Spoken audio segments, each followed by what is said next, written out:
இனிய மாலை வணக்கம். உண்மையிலேயே நீங்கள் உங்கள் பெற்றோரை மதிக்கக்கூடியவரா அப்படின்னு ஒரு கேள்வி ஒரு குழந்தைகிட்ட ஒரு ஆசிரியர் கேட்டாங்க. அந்த குழந்தைகள் எல்லாம் ஒன்று சேர ஆம் என்று ஒரு பதில் அளித்தாங்க. ஆனாலும் அந்த ஆசிரியருக்கு ஒரு சந்தேகம் இருந்தது. என்ன தெரியுமா?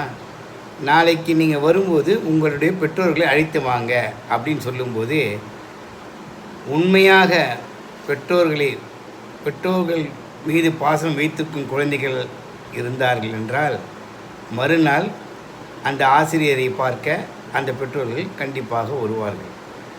அப்போது அவர்கள் என்ன குறை சொன்னாலும் அந்த குறையை ஏற்றுக்கொள்ளும் அளவிற்கு அந்த குழந்தைகள் மனநிலைமையில் பெற்றோர்கள் வளர்த்திருப்பார்கள். இதுதாங்க வாழ்க்கை. வாழ்க்கையில் நம்ம சாதிக்க போகிறது ஒன்று தான்.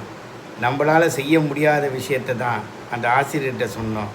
அந்த ஆசிரியர் சொன்ன விஷயத்த அந்த குழந்தை செஞ்சதுன்னா, ஏங்க பெற்றோர்கள் சொல்கிறத அந்த குழந்தைங்க செய்யக்கூடாது? இதுதாங்க வாழ்க்கையுடைய மிகப்பெரிய ரகசியம். இறைவனும் அதை தான் கேட்டான். குழந்தைகளே, உங்களுடைய பெற்றோர்களை நாளைக்கு நீங்கள் மறுபடியும் பார்க்க முடியுமா என்றால், கண்டிப்பாக அது நான் கொடுத்த வரம் என்று அவர் பதிலளித்து விட்டு சென்றார். இருக்கும்போதே அந்த குழந்தைகள் பெற்றோர்களை சந்தோஷமாகவும், ஒருவேளை உண்ண உணவு, உடுக்க உடை, இருக்க இருப்பிடம், இதை நீங்கள் குழந்தைகளாக செஞ்சிட்டிங்கன்னா, நீங்கள் தாங்க கடவுள்கிட்ட எந்த வரத்தையும் கேட்காம நீங்கள் பாட்டுக்கு இந்த பிரபஞ்சத்தில் சந்தோஷமாக உங்களுடைய வாழ்க்கையினுடைய மகிமையும் நல்லபடியாக அமையும். இதை நான் சொல்லலைங்க.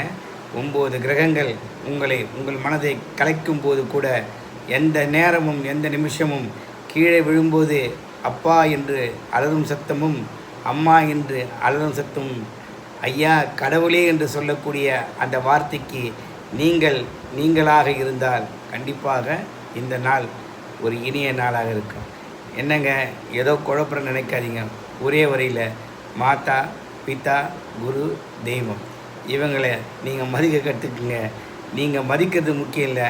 அவங்கள அவமானப்படுத்தாமல் எந்த காலத்திலையும் எந்த சூழ்நிலையும் அவர்களுக்கு தேவையானதை நீங்கள் செஞ்சிட்டிங்கன்னா, இறைவன் இந்த கிரகத்தின் மூலியமாக உங்களுக்கு என்ன செய்யணுமோ கண்டிப்பாக அதை செய்வார்ன்றது எந்த விதமான மாற்று கருத்தும் இல்லை. குரு பிரம்மா, குரு விஷ்ணு, குரு தேவோ மகேஸ்வரக, குரு சாட்சாத் பரபிரம்மா, தஸ்மை ஸ்ரீ குருவே நமக. ஓம் பூர்புவஸ்வஹ தத்ச விதர்வரேண்யம் பர்கோ தேவஸ்ய தீமஹி தியோ யோனக பிரசோத்யாத். ஓம் நம சிவாய.